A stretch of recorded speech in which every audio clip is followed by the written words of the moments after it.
நமக்கு நிதி ஒதுக்கீடு ரொம்ப கம்மி. தமிழ் மொழிக்கு கம்மி தான், தமிழ்நாட்டு வளர்ச்சிக்கும் கம்மி தான்.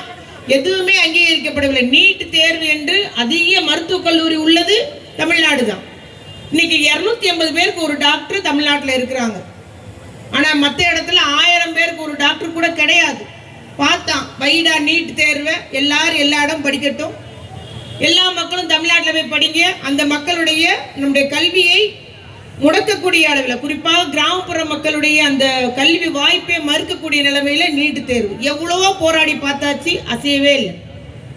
ஜிஎஸ்டி எடுத்துக்கோங்க, நம்ம எல்லாம் ஜிஎஸ்டி குறைக்கணும் சொல்லிட்டே இருக்கோம். நம்முடைய முதலமைச்சர்ல இருந்து எல்லாரும் சொன்னோம். அப்ப அந்த நிர்மலா சீதாராமன் அம்மையார் என்ன சொன்னாங்க? அது ஜிஎஸ்டி கவுன்சில் முடிவு பண்றது, அதுல எல்லா தமிழ்நாடு உள்ளிட்ட மாநிலங்களுடைய அமைச்சர்கள் அதுல உறுப்பினர், எங்களுக்கு சம்பந்தம் கிடையாது ஒன்றிய அரசுக்குன்னு சொன்னாங்க. இன்னைக்கு என்ன நீங்க பேசிக்கிறீங்க? 10 நாளா டெய்லி திரையில வந்து ஜிஎஸ்டியை குறைச்சிட்டோம், தீபாவளி பரிசுன்றாங்க. எனக்கு ஒரு பயம் கூட இருக்கு, கிள்ளி கொடுப்பாங்கன்னு நினைக்கிறேன். 5 பைசா 10 பைசா குறைக்குமோ என்னவோ தெரியலையே. இவ்வளவு பில்டப் கொடுக்க நல்லது, மக்கள் பலம் தரட்டும். ஆனா இவ்வளவு நாள் 8 வருஷமா நீங்க வரின்ற முறையில் எங்க மக்களை சொன்னது நீங்க தானே. 8 வருஷமா ஜிஎஸ்டி போட்டு, ஜிஎஸ்டி யாருக்கு போகுது? மக்களுடைய விலை பொருள்ல நம்ம வாங்குற சோப்பு, சீப்பு, கண்ணாடி எல்லாத்துலயும் ஜிஎஸ்டி போட்டீங்க. சரி, இன்னைக்காவது மனம் வருகின்ற தேர்தல் 4 மாநிலத்தில் வருது, 5 மாநிலத்தில் வருதுன்னதும் இன்னைக்கு மோடி ஆட்சி என்ன பண்ணுது? ஜிஎஸ்டியை குறைக்குது. சரி, ஜிஎஸ்டி குறைக்கிறீங்களா, ஏன் சுங்க வரி போடுறீங்க? டோல்கேட்ல ஏன் கட்டணத்தை வைத்துனீங்க? டோல்கேட் கட்டணம் வைத்துனா என்ன ஆகும்? லாரி வாடகை கூடும். லாரி வாடகை கூடினா என்ன ஆகும்? நம்ம பொருளை தானே விலை வைப்பான். அதே பால்லையும் டீலையும் அரிசியில தான் விளைய வைப்பான். அப்ப இங்க ஒண்ணு குறைச்சிட்டு அங்க ஒண்ணு கூட்டுறீங்க. தங்க விலை என்ன விலை போதும் பாருங்க. அதை குறைக்கிறதுக்கு ஒன்றிய அரசு எந்த நடவடிக்கை எடுக்கல. ஆகவே இவ்வாறு நம்முடைய அவருடைய திட்டங்களும் சட்டங்களும் பெரிய கோடீஸ்வரர்களுக்கும் பண முதலீடுக்குமான திட்டம் தான் ஒன்றிய அரசினுடைய திட்டம். இப்ப தேர்தல் வருதுன்னதும் கொஞ்சம் நாடகம் ஆடுறாங்க. என்னவோ நம்ம பார்த்த மாதிரி நம்ம தமிழ்நாட்டுக்கு நான் துணை ஜனாதிபதி கொடுத்துருக்கேன், எங்களுக்கு தமிழ் ரொம்ப பிடிக்கும், நாங்க ரொம்ப தமிழ் பிடிச்சு நாங்க தமிழ் கத்துக்கிட்டு இருக்கோம், என்னெல்லாமோ சொல்றாங்க. திருக்குறள் சொல்றதை கேட்டா நம்ம தற்கொலை பண்ணிடுவோம் அவங்க சொல்றதை கேட்டா. சரி, என்ன நாளும் பண்ணிட்டு போங்க, எத்தனை நாளும் வாங்க, நீங்க என்ன படையெடுங்க. ஆனா நிச்சயமாக இந்த மண் தந்தை பெரியாரால் பண்படுத்தப்பட்ட மண், பேரறிஞர் அண்ணாவால் முத்தமிழறிஞர் கலைஞரால் சீரமைக்கப்பட்ட மண். நிச்சயமாக நாங்க தமிழராக ஒன்றிணைவோம். அதுதான் ஓரணியில் தமிழ்நாடு என்பதை நான் இங்கு கூறிக்கொள்ள விரும்புகிறேன். அதே போல பெரிய பெரிய மிட்டாமராசர்களுக்கெல்லாம் கடனை ரத்து பண்ணியிருக்காங்க இதே பாஜக அரசு. ஆனா நமக்கு கல்வி கடனை ரத்து பண்ணல. கல்வி கடனுக்கு என்ன செஞ்சாங்க தெரியுமா? அதுக்கு ஒரு ஏஜென்ட் பிக்ஸ் பண்ணி நீ போய் வற்புறுத்தி கல்வி கடனை நீ கலெக்ட் பண்ணணும்னு சொல்லி டெண்டர் விட்டதுதான் இந்த மோடி ஆட்சி. ஆனா அவங்க நீங்க வாக்குறுதி நிறைவேற்றீங்களான்னு கேட்கீங்க. கல்வி கடனை மிட்டா மிராசுகாரங்களாம் லட்சம் கோடி ரூபாய் தள்ளுபடி பண்றீங்க. இந்த கல்வி கடனை தள்ளுபடி பண்ண வேண்டியதானே? எல்லாம் ஏழை எளிய மக்கள், ஆனா பண்ணவே இல்லை. ஆனா நீ போய் கடனை கலெக்ட் பண்ணுன்னு சொல்லிட்டு ஒருத்தனுக்கு டெண்டர் கொடுத்து வச்சிருக்குது இந்த மோடி ஆட்சி. இவ்வாறு நம்ம சொல்லிட்டே இருக்கலாம். ஆனால் நம்முடைய முத்தமிழறிஞர் கலைஞருடைய ஆட்சியே, நல்லாட்சியே நம்முடைய தளபதியார் அவர்கள் ஆட்சி நடத்தி வருகிறார்கள்.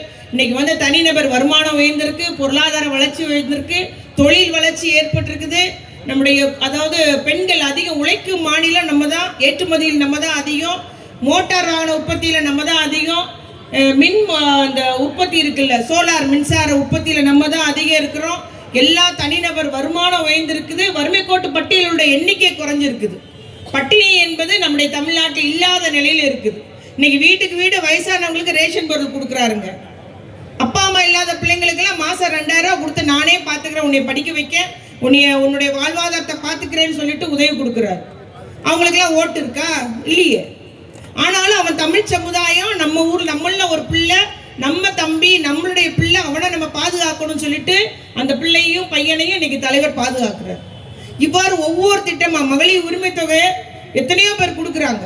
புதுமை பெண் திட்டம் கொடுக்குறோம். பாலுக்கு 3 ரூபாய் விலை குறைச்சிருக்கோம். ஏற்கனவே டீசல் விலையை குறைச்சோம். நம்ம ஏற்கனவே கொரோனாவுக்காக நம்ம ஆட்சி வந்தது எல்லாத்துக்கும் ரேஷன் கடைக்கு 4000 ரூபாய் கொடுத்தோம்.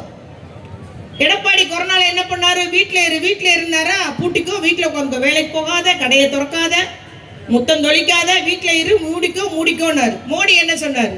கைத்தட்டு கைத்தட்டு போயிரும், விளக்கு வை போயிரும், எல்லாரும் கோ கோ கொரோனான்னு அடிச்சாங்க. முட்டாள்தனமான செயல்கள்லாம் சொன்னாங்க. ஆனா நம்ம தலைவர் வந்து என்ன செஞ்சாரு?